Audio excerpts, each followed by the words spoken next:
The 4 types of siblings. Families with 2 kids are totally different depending on the gender order. And someone's like, oh, I have 2 kids. I'm like, tell me more. Because we are probably having different experiences. If you have 2 boys, that's like your house catching on fire. And then God being like, oh, let me blow that out with this tornado. You got older brother, younger sister. This is like raising 2 only children next to each other. You ask the girl what she wants for Christmas, Okay. she's like, a doll. And you ask the boy, he's like, an explosion. These 2 get close later. It only takes one boy showing any interest in a sister for this guy to grow up really fast. Then you got older girl and younger girl. This situation can be described as, it's quiet. Almost too quiet. Because it has the same level of danger as 2 boys.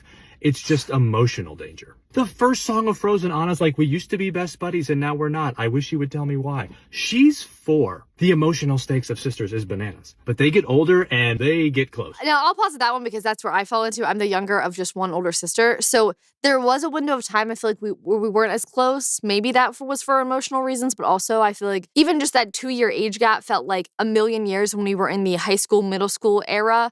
But then after that, now we're super close, which is why I also love that age gap, because you get some distance while you have friends, you have your own groups. But then as soon as you're out of high school, it's like, oh, but we're best friends. I love having an older sister. But this is really funny because I understand these dynamics through all of my different friends. Like, this actually makes a lot of sense. Don't have twins. Just saying all of this logic is out the window.